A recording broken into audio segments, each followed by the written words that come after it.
Welcome back, friends and neighbors. It's going to be a fun one tonight. We have a lot to cover. There's a little bit of news. There's a lot of concepts about how the Chiefs are going to improve what is already their uber strength on the offensive side of the ball, but that's clearly what they're going to do. Coming up tonight, we're going to discuss it all on RGR Football.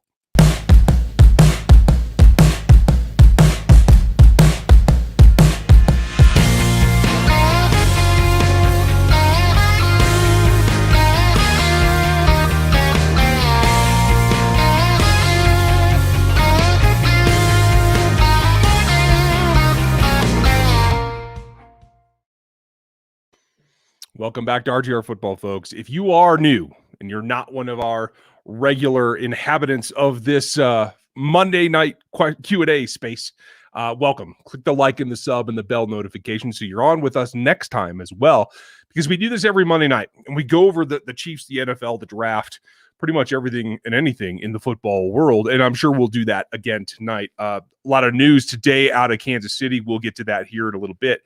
And I'll try to jump right into your questions as quickly as I can. If you are new and you want a super chat, I appreciate that. As always, very much the support goes a long ways around here for not just myself, but for Dan and Danilo and Jeff and Aaron, all of our contributors.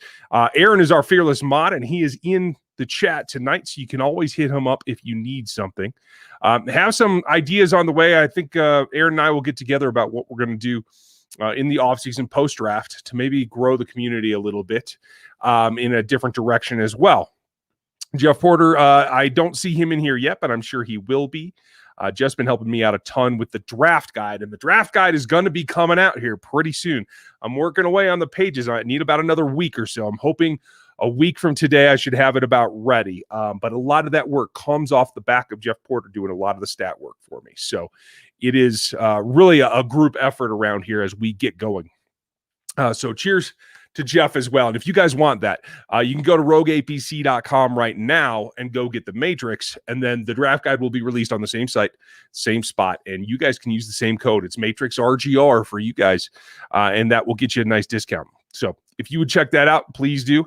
If you would like to leave a super chat tonight, that's another way to support the channel. So is the RGR store. Get the Trooper shirts and whatever else, coffee cups and whatnot. Appreciate that.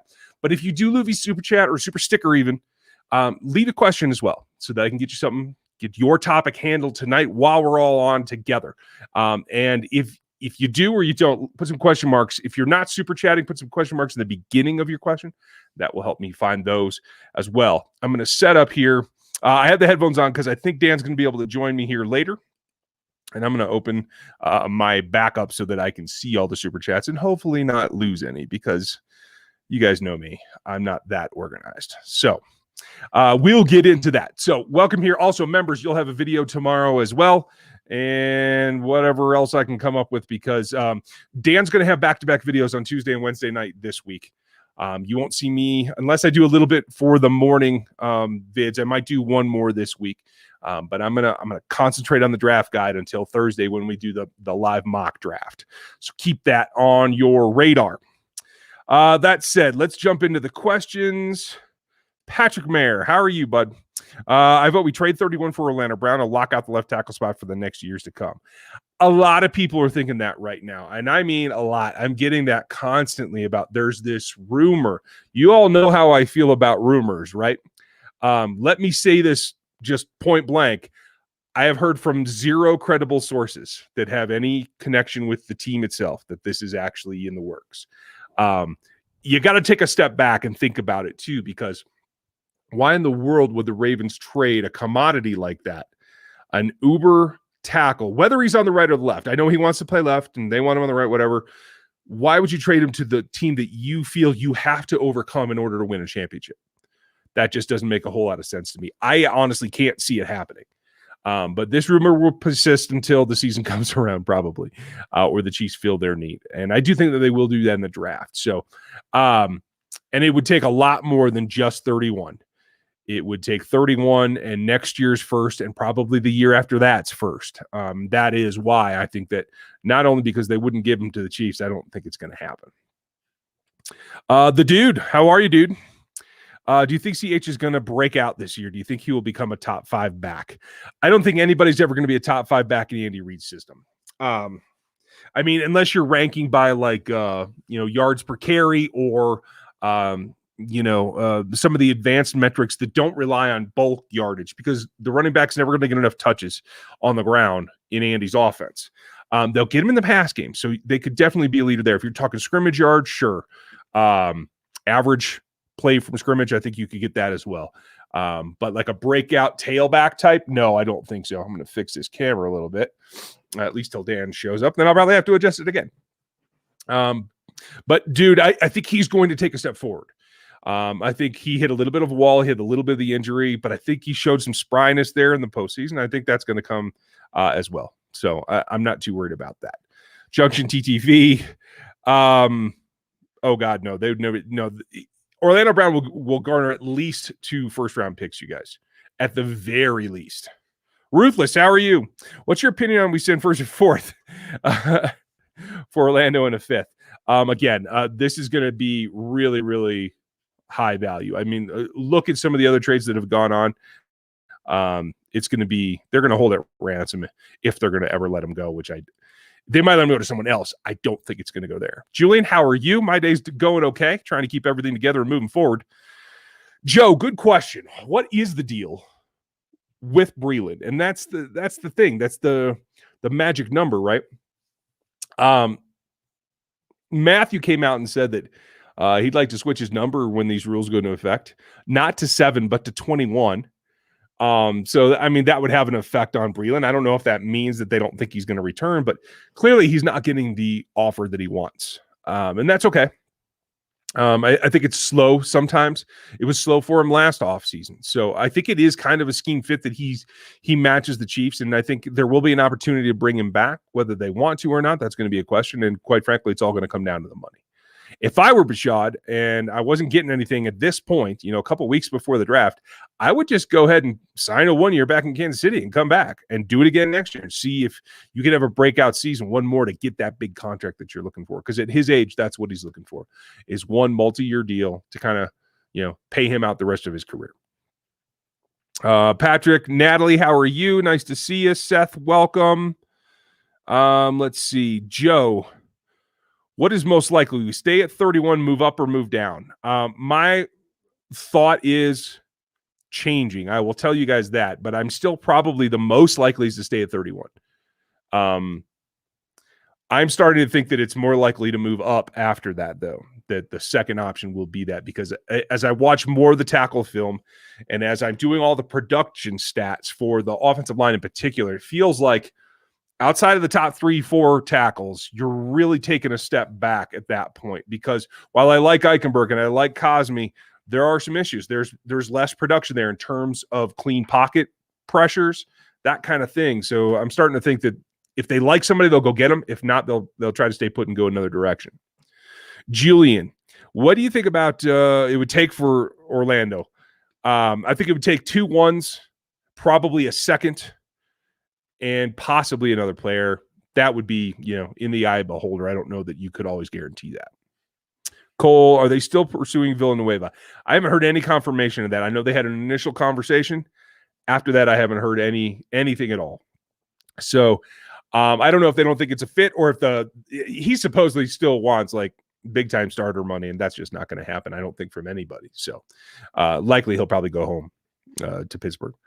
Ryan, is there any first round talent that may drop to the second or lower? I mean, yeah, there always is. And I think what it comes to is a lot of the talent, like when we do the mocks, right? You see supposed first round talent that is there. Some of those guys aren't first rounders. The league doesn't see them that way, even though the mock machine does, or the outside scouts do, like TBN, like Pro Football Network, those guys. Like, I am a big fan of Jamin Davis, the linebacker, but he's gone from a 4th round pick, projected when it was like Senior Bowl time. Now the people are mocking him in the first. That's just not going to happen. The league isn't going to change their direction that much. They've been watching his film the whole time. Jamin Davis is going to be a 2nd round pick. I think Jabril Cox will be too, even though you're going to see them go in the 1st round in some of these mock machines and so other sites as well. Why do we have so much cap still? Even including class, we have monies. There's a little bit of money to spend. They're at 13.3. At least they were last week when I checked. That's not a whole lot. You need about 6 for the draft class. So there's a little bit of room to maneuver. And I think they'll pull the trigger on the Tyrann Mathieu extension when they can.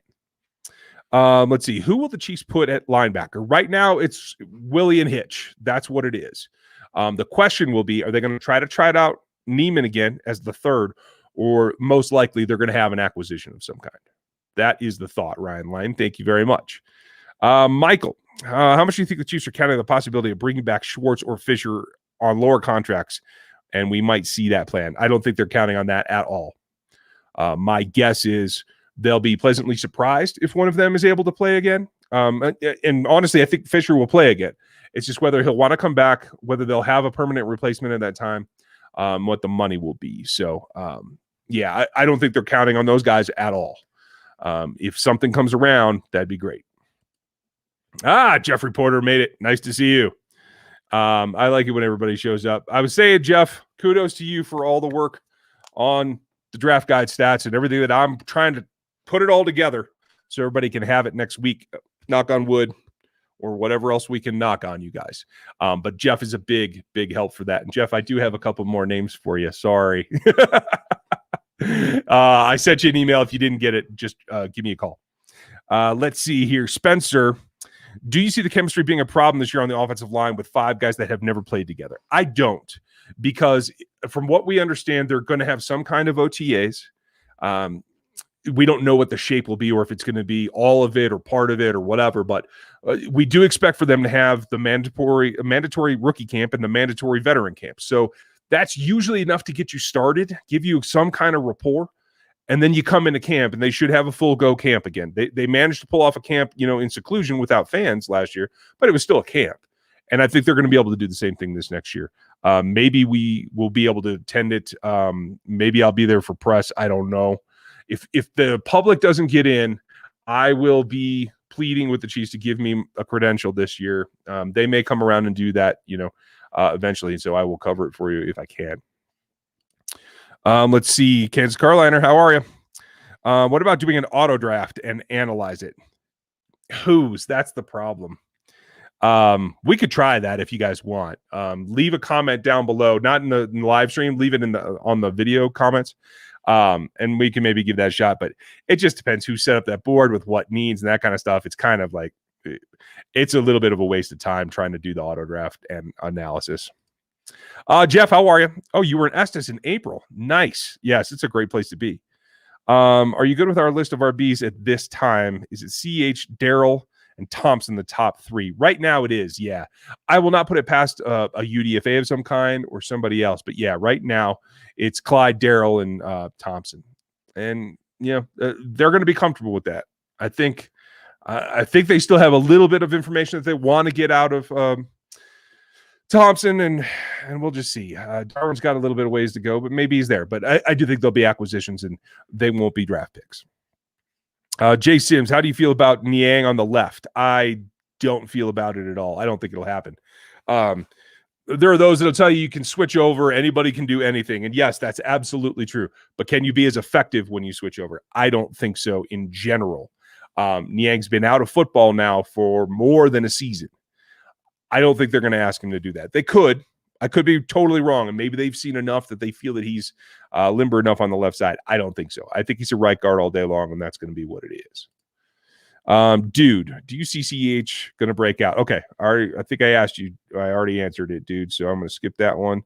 That's not a question. Julian, trade values for all the first-round picks plus the Chiefs' 31st position is worth 190 points.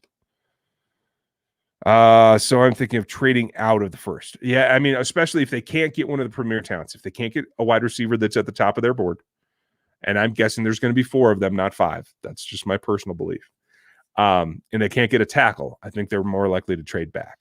I think that's better value for the team, but does it actually help you right away? That's the thing. Or if you can go up without giving up a fortune to get the guy that you want, more power to you. Gary, right, is their first round talent you see falling to the second? Okay, I answered that one as well. Sorry, you guys. I'm trying to go in order. I'm a little bit behind. Brandon, is Ryan Kerrigan an option? He might be. I don't know what their evaluation of him was. I know that what I'd heard at the time is that the Chiefs weren't too huge on him, but that was before Brett Veach was in charge, so anything could have changed. Will the team draft all the needs? Probably not, Hassan. I don't think so. My guess is that they're going to try, but I don't think they're going to sell out for that. If they have a guy that even is doubling up a position they've already drafted, that is still higher on their board than a given position, I think they're going to go for it. There are some positions they're just going to roll the dice on because they always do. Mike Daniel, member question. Nice to see you, Mike. I love Donnie Corley as a UDFA. He's a HBCU guy that started out at Oregon. I didn't know that. All the talent in the world. He just needs a good teacher. Okay. Rock on. I'm happy to see it. How does the run blocking ability of the current offensive line compare to what the Chiefs had last year? Well, it's not a whole lot different. Blythe is better than Ryder. That's for sure. I will tell you that. Fishy's a pretty good run blocker. Right now they don't have anybody, so that's obviously a downgrade. I thought Niang was decent, but he didn't. I mean, run wasn't the thing that he blocked for in college, so we really don't know either there. I think Remmers is solid in run game, but he's not overly explosive. Tooney's very good. He's not like a bully off the line kind of guy, but he position blocks really well. He's going to be great in the zone. And Kyle Long, if he is healthy, if he is what they hope he is, he can move people. So they're probably a wash as it is. If they get a tackle that can block on the run, they're going to be in for an upgrade, is what I'm thinking right now, Spencer. Julian says, I think it would be over 1,200 yards consistently with the right line. Yes, I think that definitely could be. And it's got to be not just the right line, but it's got to be the right play calls as well. Michael Donegan, thank you for the super chat. Thank you very much. Do you prefer a rookie backup quarterback or trade bait for later, or a wily vet to be serviceable? You see any vet RBs coming a la Bernard? Bernard's a good point. Like he could fill that kind of like third down role.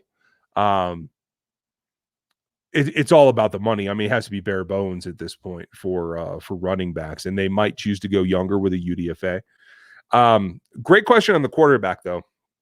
And I'll tell you, I personally would probably roll with the younger guys, but Chad Henne proved me wrong last year. And Andy Reid specifically wants a veteran backup so that the whole team doesn't go down if Patrick stubs his toe again. You know what I mean? And that's a sound decision from a coach that's been in that position before. So I think the Chiefs will definitely have Henne, if not another veteran quarterback, as their backup. Thank you for the super chat, Michael. As always, I appreciate it. Looks like Gooch is here too. I'm going to get to you super chatters here coming up. Just want to make sure I get everybody else. Ruthless said your favorite receivers are Marshall and Anthony for the Chiefs. Marshall is definitely my sweetheart pick at 31. If they can get him at 31, I think they do it. We're all Mahomes. We all know Mahomes is QB1 in the league, but who would you say is the biggest weakness? What would you say is his biggest weakness? Self-control. That's what happened in the Super Bowl. If he had pulled it down and taken what was there and attack underneath, they would have moved the ball a whole lot better. He kept looking for the home run. He kept looking to get caught up. And that's self-editing. And I think there are times as you mature, you understand that, hey, you got to dial it back a little bit. Hit them where they ain't. And I think that is something that Patrick is going to improve on soon. Dylan, is with the extended season, do you see the NFL increasing the roster size for the future injury purposes? I don't think so. I think the 53 will be the 53, and they'll keep the probably the 45 game day roster. I hope that they keep the expanded practice squad for that reason, though. And from what I'm hearing is they think that may happen. So good point. Do you think we have a shot at either Davis or Cox in the draft? I hope so. What are your thoughts? Doug, that is a good point. At 63, it's kind of tough. I have them both in the 50s, I think, right now. And I do feel that's kind of where they're going to go. I don't buy either of them going up into the first round, quite frankly. But I don't know that either of them will last to 63. They might. I mean, Jabril Cox has not defeated the run very much. There are going to be teams that knock him down for that. And I think Jamin Davis is a little bit more well-rounded. Whereas Jabril is a little bit more coverage, and that's kind of what the Chiefs have gone after lately. So it might be an advantage that Jamin jumps him from what we saw earlier in the offseason, and now maybe Jabril actually becomes available. I don't know. I think it's going to be close. Let's see. Lance, let's talk local. I don't know anybody from the smaller schools like Pitt State or anything. I know Hubert. I know Puka. That's about all I got in terms of guys that I've actually watched, Lance. If I get a chance, I'll take a look at some of those guys. But I don't have a whole ton to give you right now. Sorry. Mez, will Melvin Ingram sign with the Chiefs? I don't think so. As I understand it, they gave him an offer. He didn't like it. He's hunting for money is my thought. And I don't know that he's going to get a better offer, but I don't think the Chiefs are going to budge. So they're A, on a budget, and B, I think they understand his value pretty well. Nate, I've seen rumors asking price for Brown could be as low as a second, a third, and some lates. Nate, I don't see any way that that's possible. What I'm hearing is that it's 2 1s plus. Let's see. Doug, and I agree that Aaron will need we need Tommy Trumbull. He's a beast. Cole, thank you for this. Appreciate you catching me up on Seth. Thoughts on Aldon Smith? He was top 20 in pressures. He is, but I just feel like he's had his chance. I'm not taking any chances on him, and I don't think one season back is something that I'm going to put any eggs in that basket. We'll let somebody else take the risk with him, at least as far as I'm concerned. Spencer, do you think draft projections this year are less accurate than usual? Absolutely. I think there's a lot less accuracy going on. Not only because we didn't have the normal combine testing, because that usually is a factor, but it's also because you hear more rumors at the combine. You hear more of what the actual scouts for the actual teams are already thinking. And so right now, all we have is pure conjecture. We've had no confirmation because there hasn't been like the social carousel that the combine always is. So yeah, I do think that that's an issue. Oh, and Dan's in. Here's Dan, everybody. How are you, everybody? Same old, trying to figure stuff out. I knew. Yeah, that's not going to be helpful right now. No, probably not. More questions than answers. Bravo. Thank you very much for the super chat. Over the cap, SKC at 11.7. Okay. Do you think there will be a cut from the team post-draft that Casey could sign or talk to? I actually do. I think there's going to be some more bloodletting as draft classes come in because I just think the teams are going to try to roll that over. I don't know if there'll be anybody worth taking or not, but I don't know what you think, Dan. Yeah, I'm not sure on a specific target, but I think that right now we're just kind of seeing the waiting process until that happens. Yeah. Julian, do you think the Chiefs should trade any picks after the third? I think Robert Rochelle completes our secondary. I like Rochelle. I haven't been able to see film on him. I like his profile. I don't know where in the world he'll go, though. That'll be an interesting one. But yeah, I mean, you got to make it up on the bottom end of the draft. Yeah, there's just no way to know right now. A lot of these, especially smaller school prospects, there's just no real way to know. Like, for example, I think that Miners could go in anywhere from literally the late first into the third round. I think that that's kind of his hype has been so much lately that he could actually go in the bottom half of the first round, and I wouldn't be shocked by it. I would. I mean, nothing against Daniel Jeremiah. Good for him. Put him wherever you want him. But I just don't see teams making that leap. They don't make those huge leaps.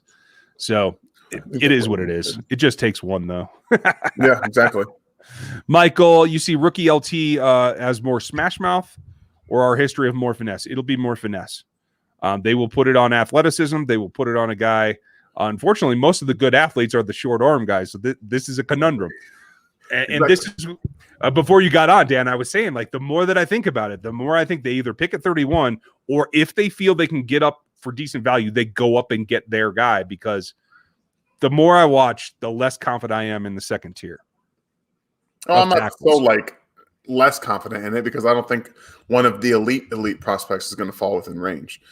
And if Darrisaw ends up falling, there's a reason for that. And two, I don't think that the Chiefs necessarily want to go up too far for him. I do think he could be a legitimate stalwart left tackle in the NFL, but I do think they're probably going to be comfortable enough in the second round. And I know that that's kind of against the thought process. If you can get an elite tackle in the first round, you should go do it because that's going to pan out more often than, say, a wide receiver who does. But at the back end of the first round, that's where you have some of those differences where you could possibly get away with taking a wide receiver and waiting on a tackle. But you don't really know. Yeah. I think it's going to be really intriguing, I think. I'm going to spend most of the first round yakking at you guys about I don't understand what these guys are doing. That's almost a guarantee. Brandon, thank you for the super chat. Do you think that there's ever a chance that Schwartz will be an O-line coach in the future? Absolutely. He's really smart and he said that he still plans to live here in the rest of his life in his dream house. I think he would be a great coach. He already coaches other players in the league when they do the Masters of the O-line series. So, I mean, it's an easy transition.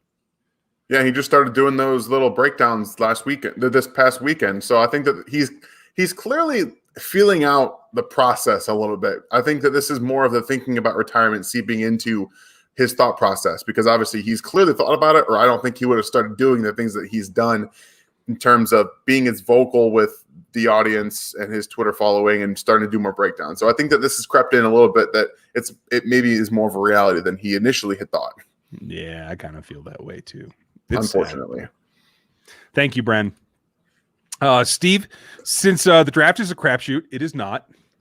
Would it make sense to increase our odds by having more picks? That is the thought. It is a risk. It is not a crapshoot. People who tell you they don't understand it's a total roll of the dice. It's not a total roll of the dice, or you wouldn't have scouting departments.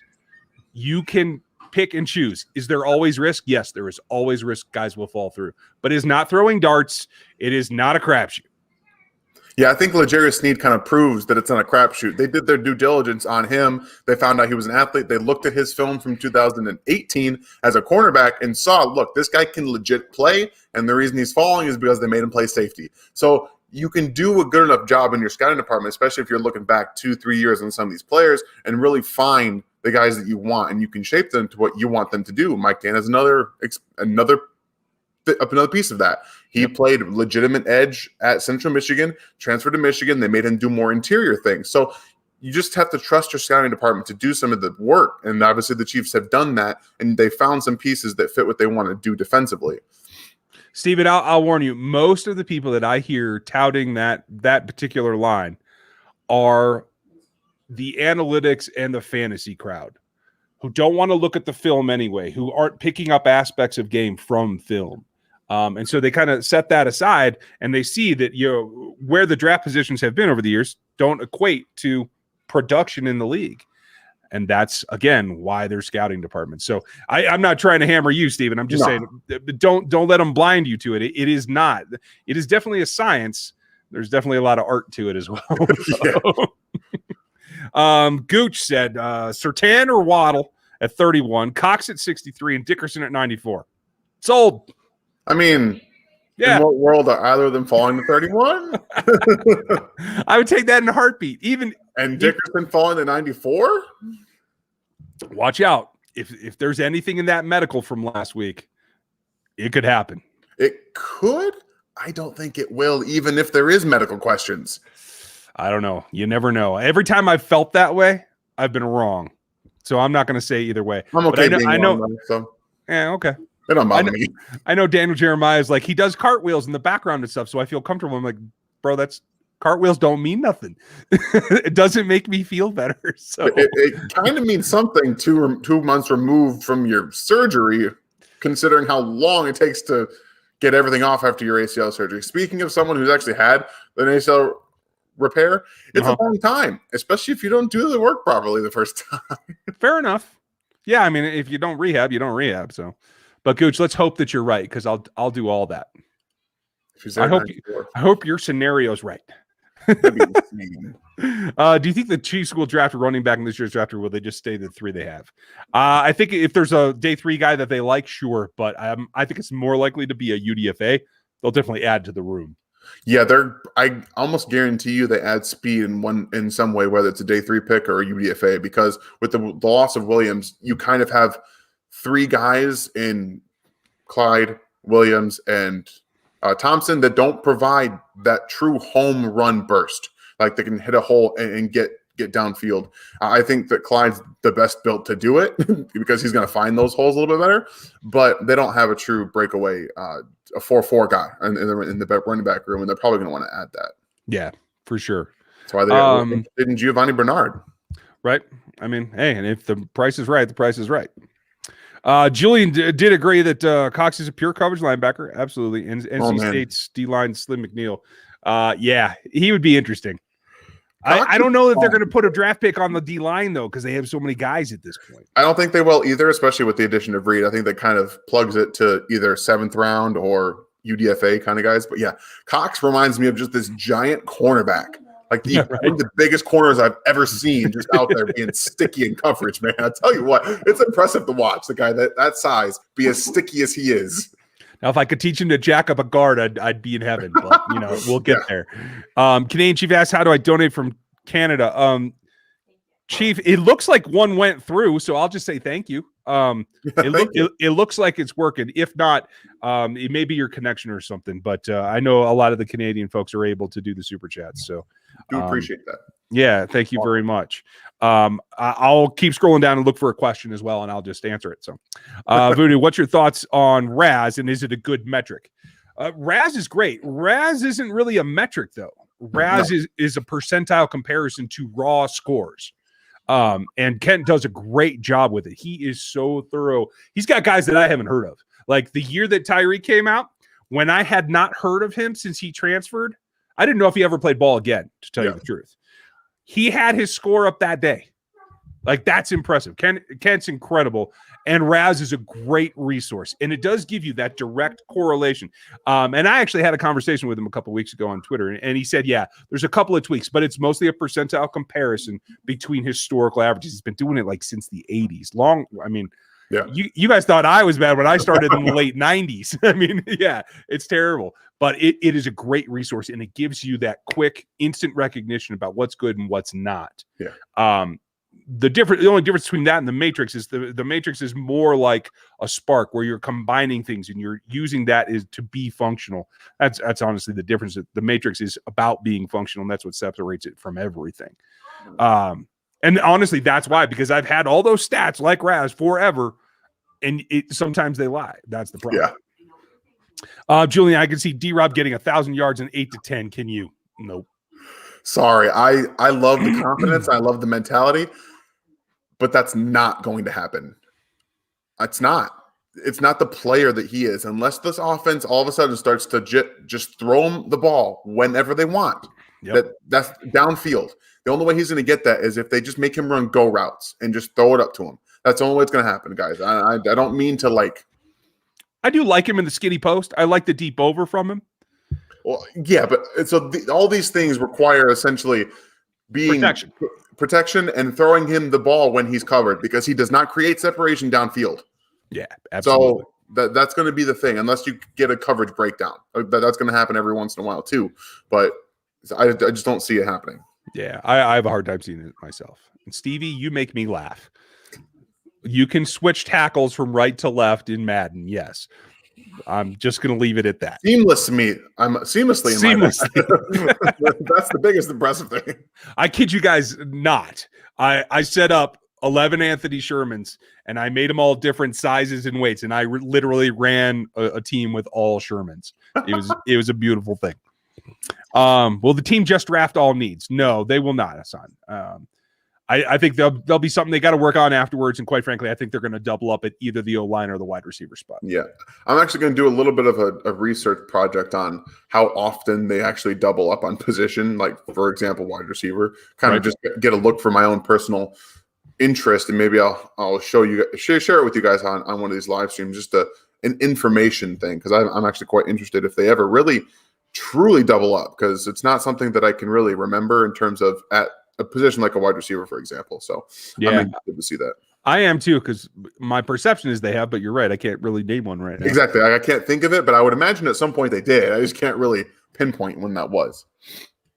Let's see. Scott, is the rumors of Orlando Brown and Ravens wants to come to KC? It's just a rumor, you guys. Somebody put it on Twitter. It means nothing until you hear it with somebody with either a blue check mark or somebody you trust. Yeah. But don't worry about it.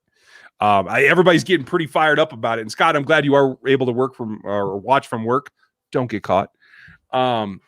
It's pie in the sky. There's no reason the Ravens would give a quality player to the Chiefs unless they just train robbed them for like multiple firsts, et cetera, et cetera. So I don't see it happening. I don't either. And if you guys want to go to that website or that Twitter page, I forget what it's called, like NFL Rumors, something like that. It's a bunch of stuff thrown at a wall. Yep. And they hope that it sticks. And sometimes it does, sometimes it doesn't. If you hear a little tiny information about anything, sometimes you just want to throw it against the wall. There's a ton of Twitter accounts that do that. Literally no one else anywhere has said anything about Orlando Brown being in talks with the Chiefs or anything like that. So yeah. I wouldn't put much to it. The Ravens see the Chiefs as an obstacle to winning, so I don't see it. Your thoughts on Gio Bernard and the report that the Chiefs had interest in him? I can certainly understand that, and that one is way more likely. Yeah. For cost and for everything else. I missed something now. Shoot.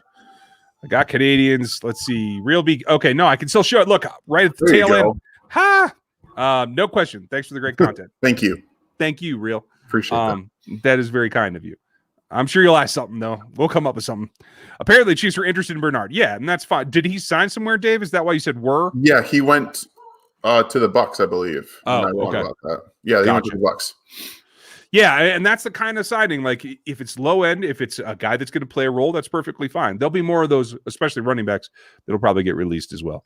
Julian says, Terrace Marshall at the beginning of 2 or Diami Brown. Marshall in a heartbeat. I mean, if they're going to trade back and you can still get Marshall, yeah, I don't think they're going to be able to do that. But if I had to pick one or the other, I'm going to take Terrace Marshall. Yeah. It's not really close, in my opinion, either. I think it's close, but I would still take Marshall. And I know you like Diami a lot. I'm very, very high on Diami Brown, guys. I'm very high. I'm not quite that high, but I would take Marshall at 31. I would hope that he's there. The 3 inches makes a big difference, and he ran a little bit faster. Just a little bit faster. He's a lot bigger. Quite frankly, I think he gets out of his breaks better. I don't think he's much stronger, though. I think Diami Brown's actually stronger than Marshall is. Oh, really? Okay. Yeah, that can mean something. Brandon, thank you again. Second one. Clyde was talked about being special because he's so good in pass catching and he loves to throw. Why wasn't he using the passing game more? We tried to answer this question so many times last year. I honestly can't tell you outside of the fact that when I was watching games, Mahomes, Tyreek, and Travis were like on 100% on the same page, first of all. That offseason, they didn't get to work with Clyde as much in terms of getting that chemistry down. And Mahomes didn't necessarily ever have to move off of his first, second read. Mahomes and Kelsey and Hill were open like 95% of the season. And yeah. I mean, he did kind of pick apart every defense he played with those two. So whether it has to do with that or them just not getting the offseason they needed with Clyde and Mahomes getting that chemistry down, that could play a factor into, or Andy was just waiting. I don't know what for, but or all the above. We don't know. Yeah, we don't know. John Barrier, thank you very much. I appreciate it. You. Stevie, will the Chiefs always keep Pat's backup a vet, or will they eventually look to get a young guy in the draft, develop, and trade? I think eventually they will, but probably not till midpoint of this contract would be my guess. What do you think, Dan? I can see in the next 2 to 3 years it being legitimate, because I personally believe as soon as Patrick 100% understands like the defensive side of the game, like knows the playbook, front, back, shut, backwards, everything like that, then you don't really need a veteran anymore. He is that veteran, and then you can start bringing up some guys to help in case of an eventual injury, because I don't think vets are going to help you that much. I know Chad Henne's been great, and he obviously helped win the game against the Browns in the playoffs, but at some point you want to go back to that backup and say, you give us an actual shot with the team around you to win multiple games if that's the case. So that would be my thing.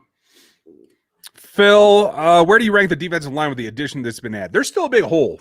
Nothing against Mike Dana, but you're still missing a dedicated pass rusher on that outside. So they're middle of the road as far as I'm concerned, somewhere in the mid-teens. I think they have the dedicated pass rusher, but he's just not an every down player. Yeah. Taco, I don't think is anything more than a situational pass rusher anymore. I don't know what happened to the upside of his career, but he pretty much can only generate pass rush. He doesn't really care about run defense anymore. So I guess if you consider Mike Dana and Taco Charlton one player, yeah, I think they're okay. Right. And that's not a slight against either of them. They both found a role that they're pretty good at. Now, if they can round out their games, maybe they can be a full-time. But yeah, I don't see them, that defensive line unit, above mid-tier right now.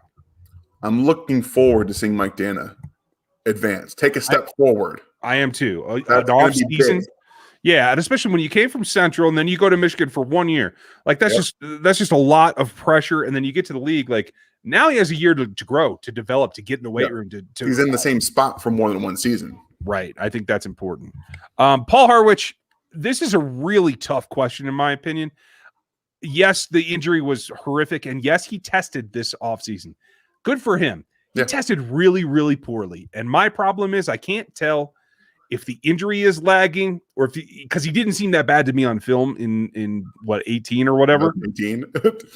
But I wouldn't take a risk on until like the 5th myself. It's so difficult. Like everyone's talking about, he even got mocked to the Chiefs at 31 at one point by somebody. Like what are we talking about? Someone who hasn't played football for 2 years being a first round pick. Potential and pedigree are all one thing. You can't just draft someone based on full-on potential and pedigree who hasn't played in 2 years. And yeah, I get it. He's got an athletic profile. He fits the mold. But again, I watched his 2018 film. He was fine.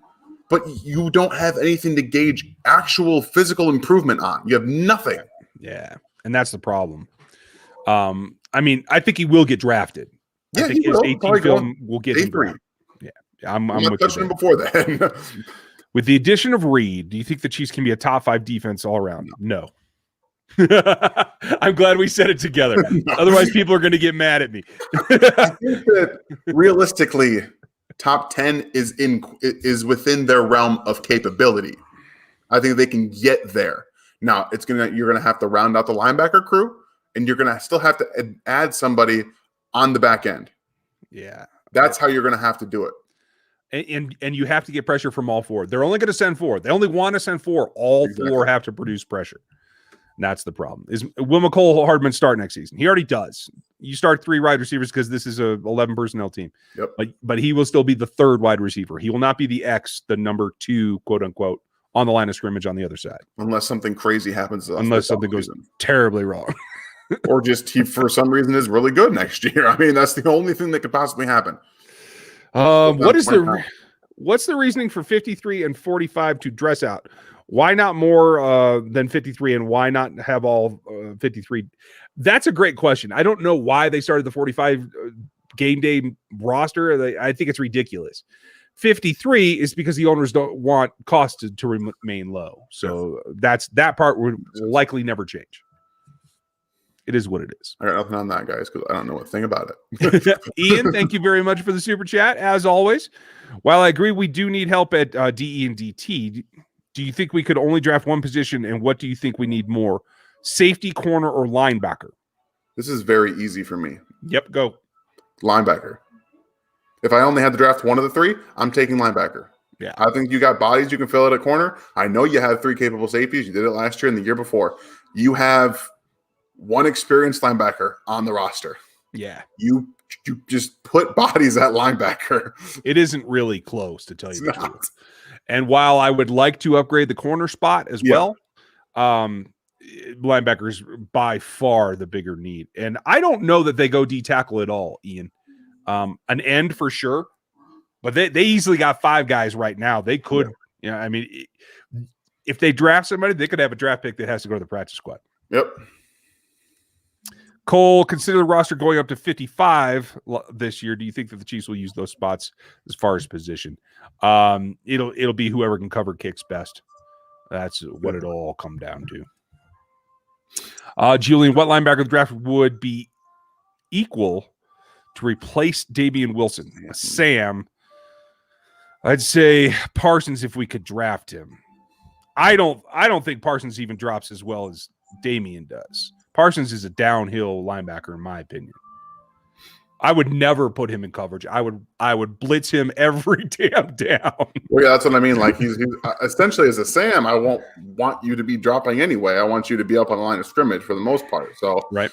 I can understand that maybe a guy like I don't want them to draft Nick Bolton, but he's a guy who plays downhill, and you might be able to get away with making him a Sam. But again, not really. I mean, he came in under 6 foot. I was about to say he's not big enough. He's 5'11" and an eighth. He's a guy who looks the part of a middle linebacker but can't drop. Honestly, the two guys that I would give it a shot at, and they both played in the middle, but they both played in the nickel as well, is Monty Rice and Dylan Moses. I don't like either of them athletically, but I didn't like Damian either. And for what the Chiefs asked them to do as the overhang, like I'm okay with that. Like those are two guys that I would keep my eye on. Now, Dan's going to tell you that Baron Browning should be like a top 50 pick. I don't agree with that, but I could see him in the 60 to 70 range for the same kind of thing.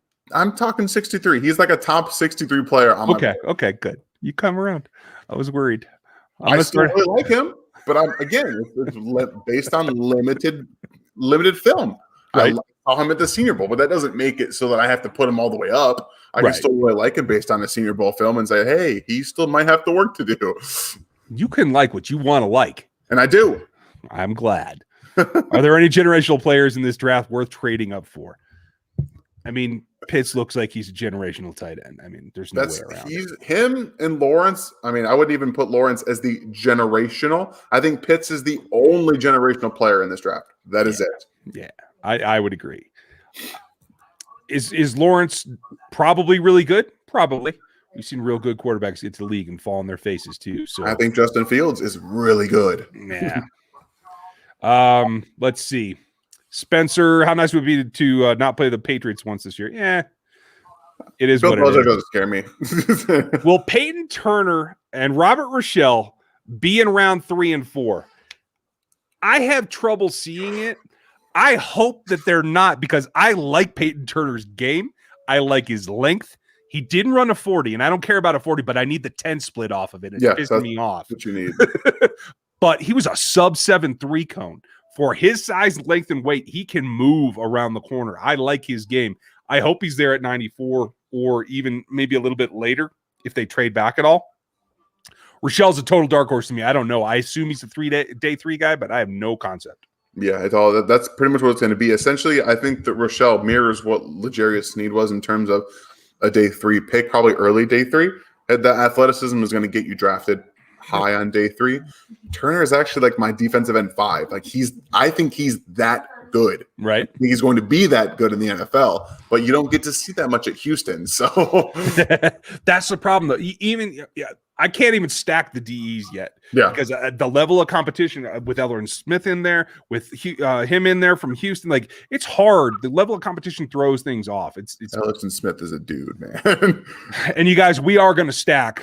My board comes out the week before the draft every year. I will have that. Dan's going to do one, I think, too, right? I'm going to try to get one. Yeah, I got to figure out exactly where everyone's going to go, but I think I got a good idea of where it's going to be. So we'll give you downloadable boards that you can, draw all kinds of cuss words on as the draft goes. Not how I have it, but say no, whatever you want. But you'll have availability of our draft boards, so hopefully that'll be fun. Michael, how many heads will roll fired coaches, and who do to miss projections in the draft? Coaches don't get fired for misses in the draft. That's front office guys. That's scouts. And everybody gets let go sometime. The week after the draft, watch for how many scouts get let go. The Chiefs don't do it very often. There's very little turnover in the Chiefs organization since Brett Veach took over. One guy I will tell you now, Ryan Poles, it will probably be a GM for another team at some point in the next 2 years. Ryan Nutt will probably be a VP of player personnel for another team somewhere in the next 2 years. And that's unfortunate, but when you do good work, people want to bring you into their organization. Jacob, thank you for the super chat. Do you think Baker will be a sneaky contributor? I just don't know. It depends on his rehab. I mean, they were really optimistic when it happened. If they're right, then yes. So here's my thing about this whole situation. They were really optimistic about Eric Fisher's recovery. They cut him. What does that tell you about what they said about Baker. I don't really believe it right now. So I don't think he's going to be ready until back way into the season, maybe at the end. Yeah.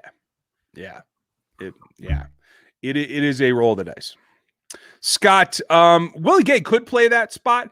I think they're more likely to try to roll with Neiman if they don't get an addition. Hi, lady.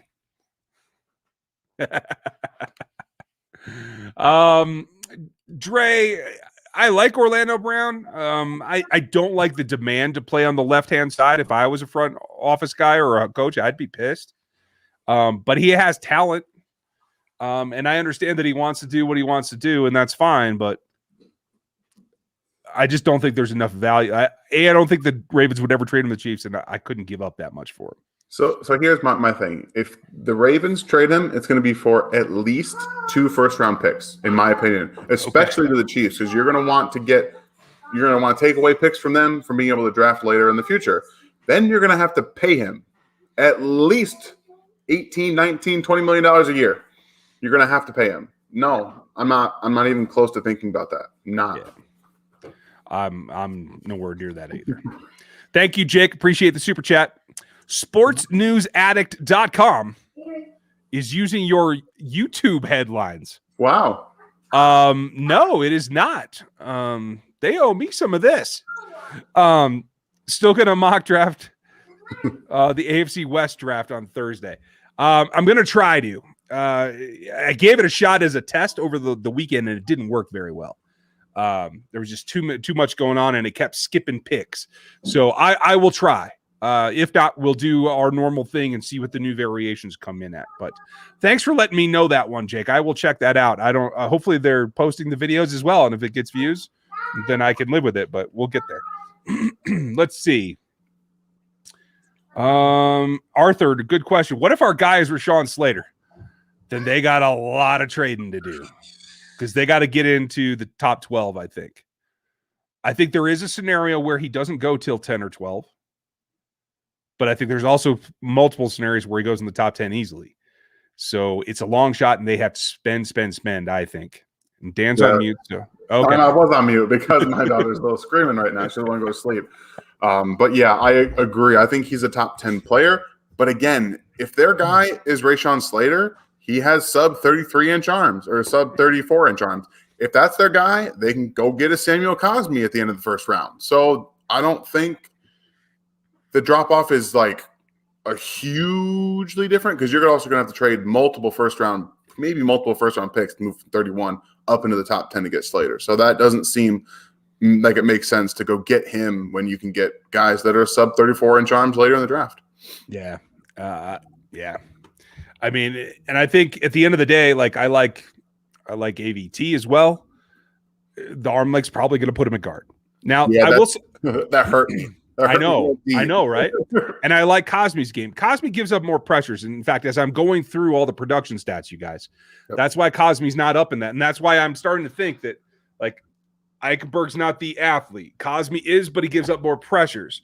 Eichenberg does give up pressures, but he's not going against NFL talent. Like, there's a number of questions in the second tier, and that's why I'm like, if they have to have a guy, they got to go get him at this point. I think it might be Darisaw. It might be.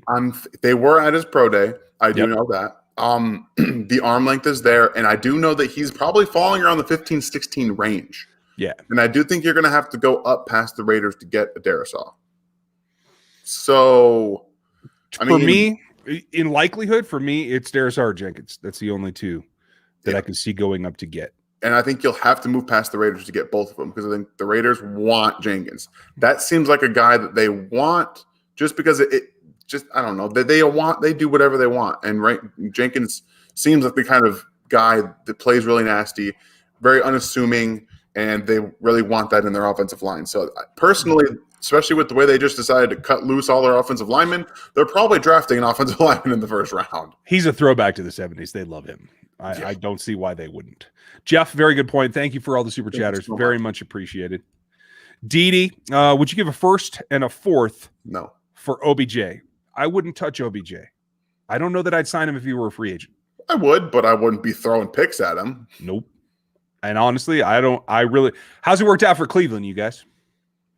I wouldn't. Yeah, he'd have to make less than $10 million a year too. Like you have to make less. You can't be doing it because you haven't played up to that level since you came to Cleveland. Like, you haven't been Julio. I mean, you haven't been Odell Beckham in like 3 years. Right, and that's saying something. That's important. Okay, we're gonna have to pick up the pace. Dang, I'm bad at this. Metal, thank you. Watch a video, suggested trailer, give away 2 picks and get a pick and return. No, it would be 3 in one direction, and I doubt you get anything back but a swap of the firsts. Yeah. No. Let's see. Did a great job on his talk. Yeah, Dan did. It was great. I appreciate that. Thank you. But Aaron knocked the snot out of the chat room. I love that. When will the draft guide be out? I am hoping for next Monday, but that is a rough date at this point, you guys. It will be by the end of next week. It depends what I can get done. But Dan's helping me. Yep. Give me a little extra time this week, and hopefully I'll get that done. Knock on wood. How comfortable are you with starting a rookie at left tackle? He's better than what they got now. It's true, and it really depends on the rookie. You have to where you take him, where it is, when it is. Just it all depends. Oh, Holly, you asked a question about DeAndre as well. Thank you for the super chat. Thank you.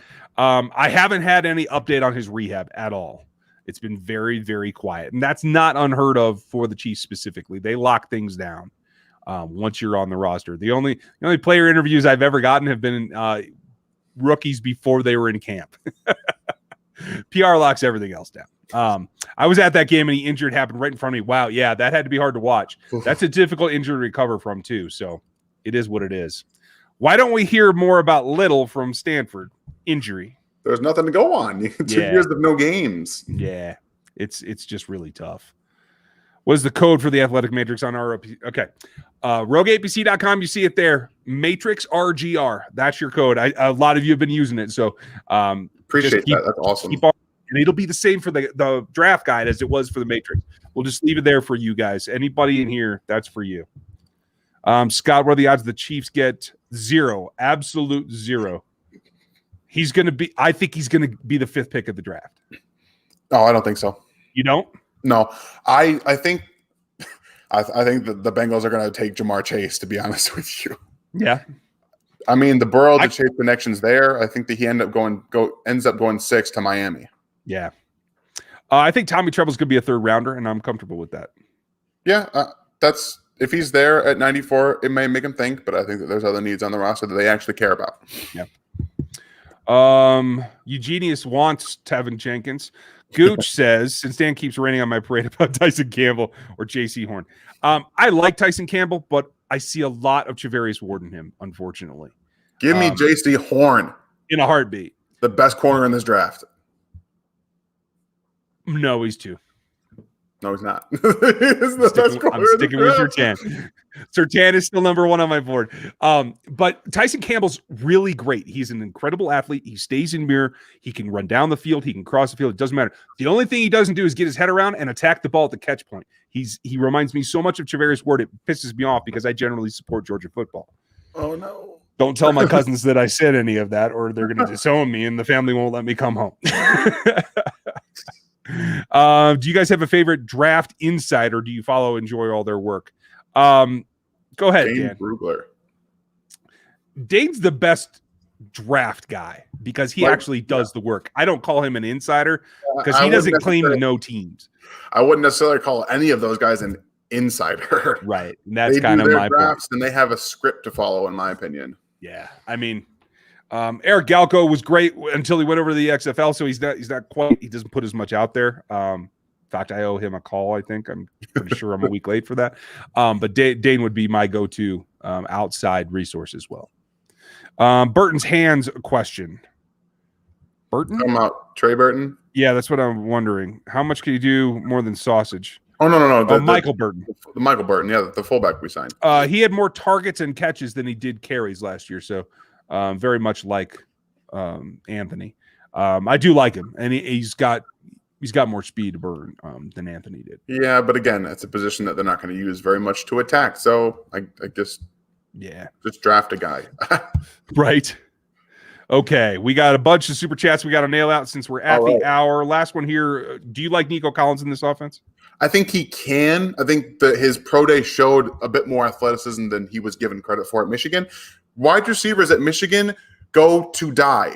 They're not used properly. They can't show off their athleticism. And I think that Nico Collins could, but again, he actually needs to take a next step in becoming a better separator down the field. He has very good separating in terms of stacking and getting ahead of the corner, but he needs to do more in the intermediate parts. And I do think he could be, but it's all about the progression of him as an athlete. Yeah, absolutely. Derek, thank you for that. It's nice to hear, and I'm glad to get the reassurance. I know we get off on tangents, but thank you. And the next, if you guys have more questions, keep putting them in there. I'll try to get them at the end, but I got to get the super chatters out of the way because they're paid for it.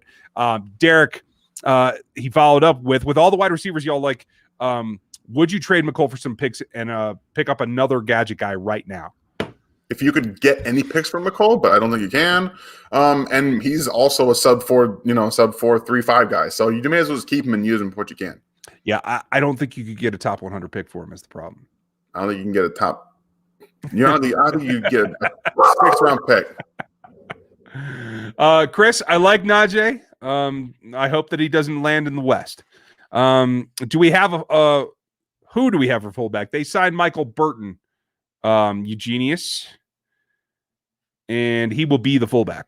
Who will be the surprise player on defense this year? I think Fenton's kind of set for a big season myself. I think, okay, so assuming a jump in the right direction, it will be Mike Dana.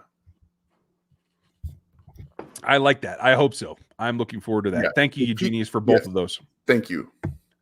Anita, who are the biggest threats to the Chiefs if we don't win the Super Bowl this season? The biggest threats. I mean, the Bucs have to be the favorites. You're the champ until you're not. They're not the favorite. Shut up. No, I'm not joking. Vegas has the Chiefs as the favorite to win the Super Bowl next year. I know. I don't care about Vegas. I'm just saying, until you get on the field and beat each other, it is what it is. I think the Bills are actually on the way up still. I don't think they plateaued. I think they did a couple of things. I can't remember what it was, but I remember the other day saying to myself, dang, they actually made some improvements that will work, I think. You don't think so? I think that we're going to see a regression from Josh Allen. Oh, from Josh himself? Okay. So with me, with a quarterback who randomly is great for one season, I got to wait and see. I like him. I think that he's actually due for an injury because of the way he plays football.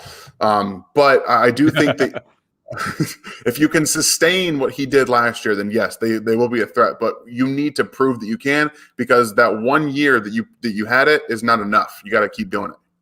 Gotcha. That's fair. Eugenius, thank you again. What is the highest the Chiefs would trade up to? I mean, they've shown they'll go to 10, but that was from 23 to get Mahomes. From 31, I don't think they'll go above about 15.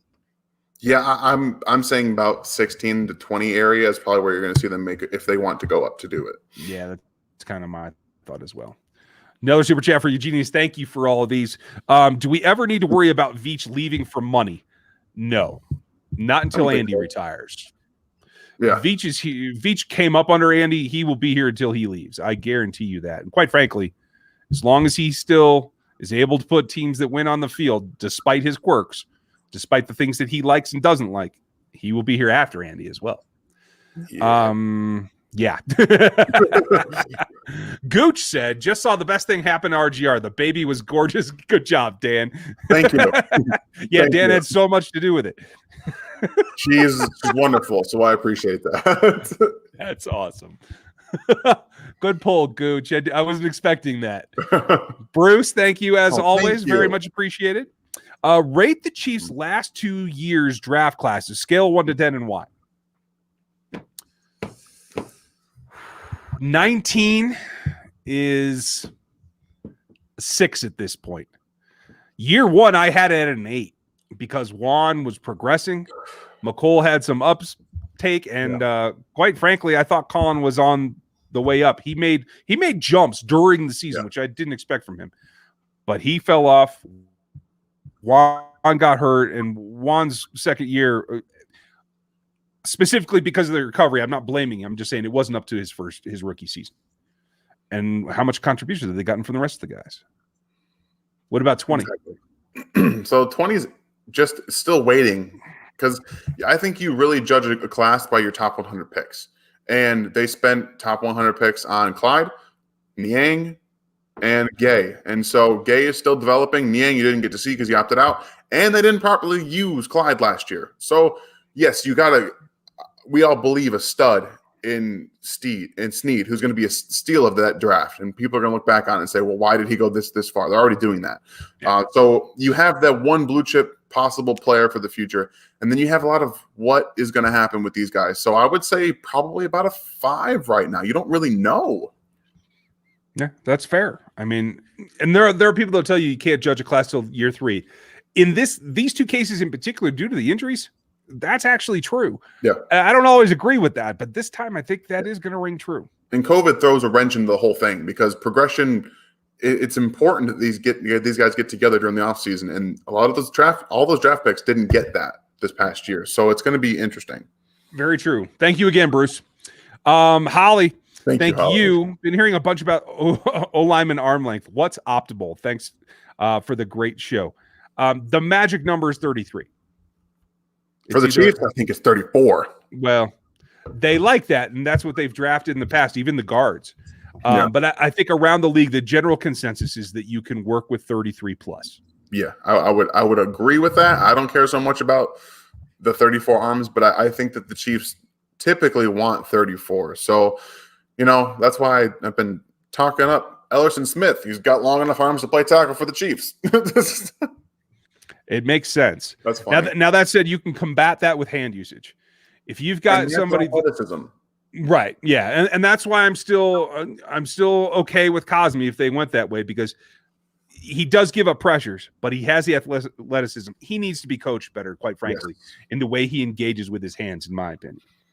He needs to work his hips a little bit too. They need to stretch them babies out. That's why he gets beat to the outside all the time. And that's a fair point. That is something that can easily be corrected at the NFL level that maybe you see on college film. So I think that is still a viable thing there.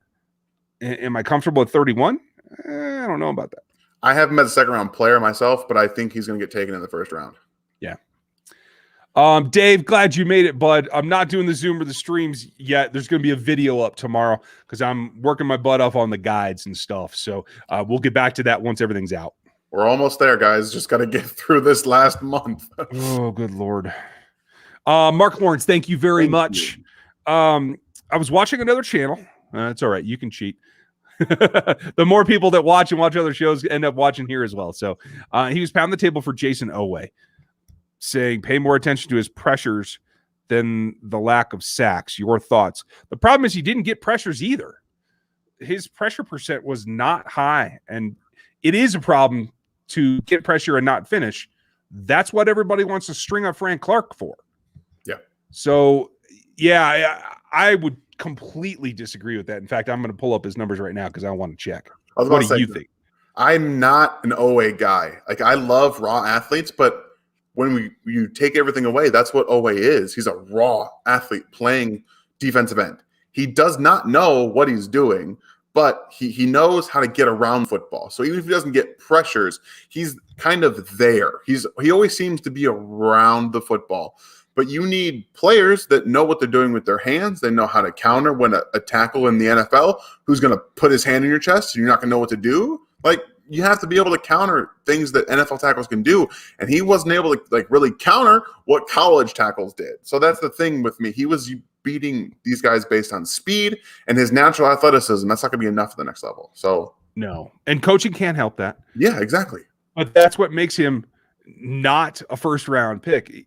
Here it is. Of all the edges on my draft board, he is third from the bottom in total pressures. Only 15 pressures over his entire last season. It's not good, guys. No, it's not. And that's why, and I know you don't like him, but I like Shaka Toney better, actually, because he produced in terms of finished product, I can understand that. Yeah, right. He produced the same amount of pressure. Production was there. He's less. He's an outside linebacker. He belongs in the Chiefs' old system in a 3-4. But I think his frame has enough room to grow that he can get to the 260 range. Oweh, I think, is definitely worth a draft selection, just not in the first round, probably not in the second round for me. I'm probably lower on him than most. Probably. But he's got a long way. He cannot walk into an NFL locker room right now and play. Nope. It just is what it is. But no, and Mark, thank you for bringing that up, and that's fine. I meet those people all the time because they all want to throw stuff at me on Twitter. And it's like, okay, I hope your team takes him and you're very happy with him. It's just going to take 3 seasons to get him trained up. I do know David Gettleman's going to have himself a decision to make. He loves himself some raw athletes. Yes, he does. And I do too, just in general. But dang, I mean, it frustrates me watching him. Like there's so much there, so much meat on the bone. Yeah. So. And you're hoping that you can fix it. You're just hoping. Oh man. Okay, let's see here. Low lip, best worst. We're gonna do a couple more and then we're gonna wrap it for the night, you guys. Best worst scenario at 31. I think you guys saw the worst case scenario on Thursday when we did our mock draft. It was just there was nobody there. Yeah, it was ugly. I mean, best case scenario, Tevin Jenkins falls to 31. I would say Darisaw. Well, yeah, I did. I put that outside the realm about. Okay, I understand. But yeah, best case scenario, yeah. Yeah, okay, fair enough. But Jenkins is the only guy that I could actually see falling, but I don't think he will. Yeah, I mean, I would put Jenkins, Surtain. I mean, is there any way that I think Marshall could be there, so I wouldn't call that a fall. But there's no way any of the top 3 fall that far. So those are the only things that I could really see. So realistically, I think Farley can fall because of his medicals. So I think best case scenario, he's an option there. I've seen it's possible. I don't think it's going to happen myself, but again, it's possible. I think Marshall could be there at 31, and then I think Cosme is a realistic option at 31 in terms of who's going to be there. Yeah. So that's what I would say best. And then worst case scenario, none of those guys are there, and the Chiefs have to trade back. Yeah. Or because if their guy isn't there, what are they going to do? I hope they don't just take somebody to take somebody. Well, and Lolip's other scenario, though, the worst case is that none of the wide receivers and none of the tackles are there that they like. And then you're talking about possibly having a linebacker or a second tier cornerback like Asante Samuel be there and no trade partner. That's the worst case scenario. Yeah. People aren't going to be happy if you take running back in the first round last year and then a linebacker in the first round this year. Granted, if it's Zayvon Collins, I wouldn't be too mad about it. No, and that's okay. Zayvon is not a surefire prospect either, guys. There's always something at that point. But if that's what happens, I could certainly live with that. No. Aaron, tomorrow night, members, you're going to get a video. Not going to get anything live. Because I am going to try to get that draft guide closer to completion.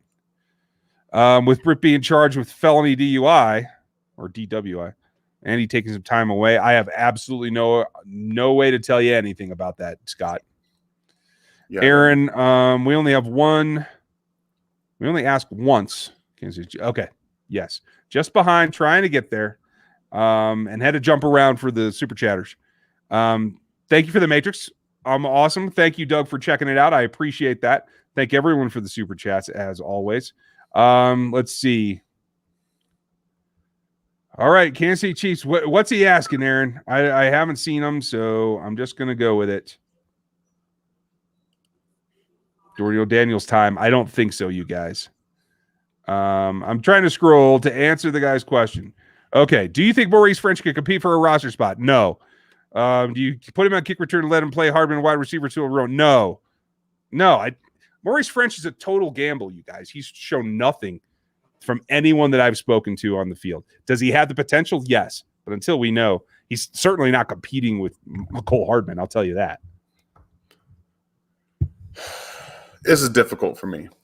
I like French. He's one of my guys. I watched him when they brought him in as UDFA. He was one of the guys I picked to watch, and I kind of loved his tape. And some of it has to do with him and Mecole doing a lot of some of the same things. I think French is better built to play wide receiver in the NFL. Now, the route running aspect is kind of the thing for both of them. If Hardman could start running routes, guess what he would be doing? He'd be a good slot receiver in the NFL. And if French can come into camp with improved route running and show an actual chemistry with Mahomes, which is the most important thing, which is why Hardman hasn't been able to do anything on the field very much, that's what you're going to need to get. You have to get chemistry with the quarterback. You can run routes all day long. You can be good at running routes. But if you're not on the same page with the quarterback, guess what? You're going to be on the practice squad. Because Garrett Dieter can apparently run routes. Whatever you're doing on the practice squad, I don't know.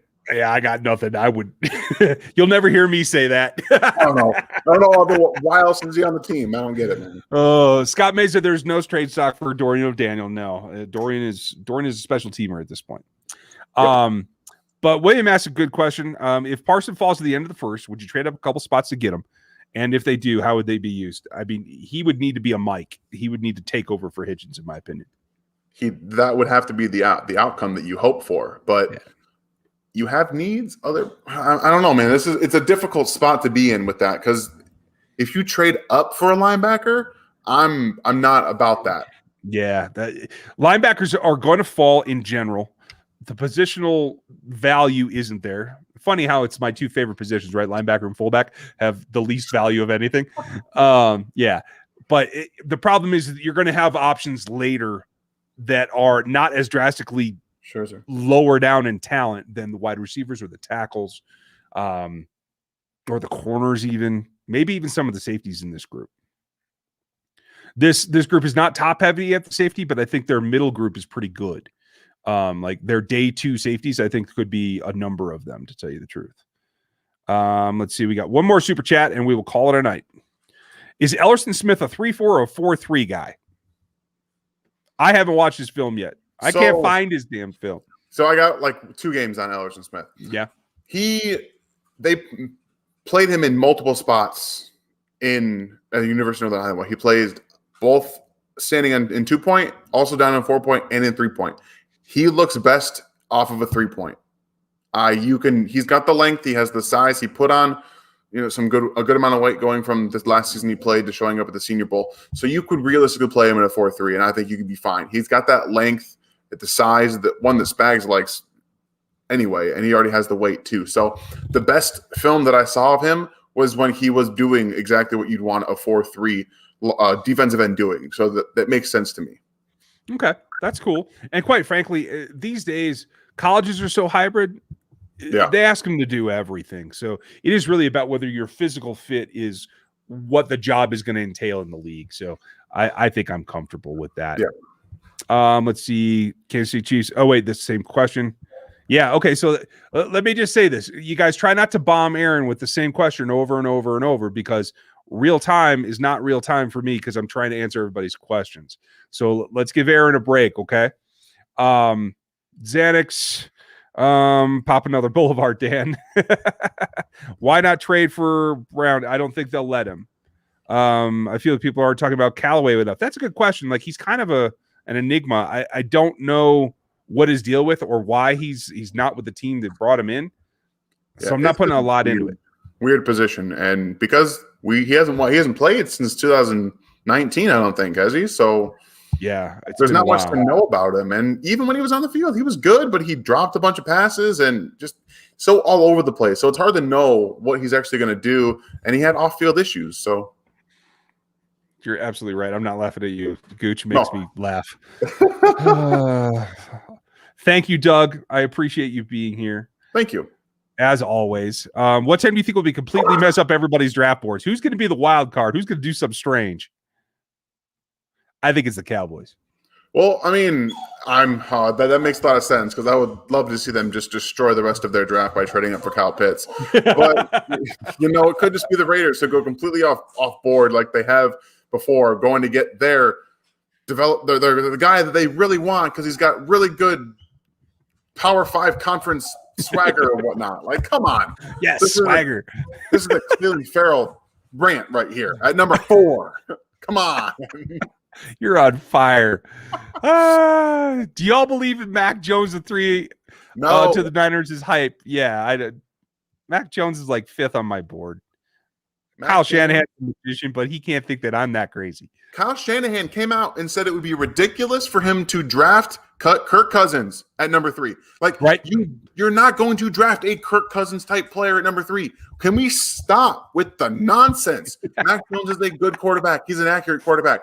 Justin Fields can do things that Mac Jones couldn't dream of doing. Yeah. I mean, and quite frankly, if you're really going to be something out there and Kyle wants a game changer, supposedly he's going to see Trask throw, or not Trask, Trey Lance. Yeah, he's going to go see Trey Lance and Justin Fields this week. I mean, I don't know if you want to get crazy. I'd lean towards Lance because he seems like he's got the least bit of expended potential. Like there's so much more that Kyle could do with him, in my opinion. I think Justin is what Justin is for the most part, but that's just me.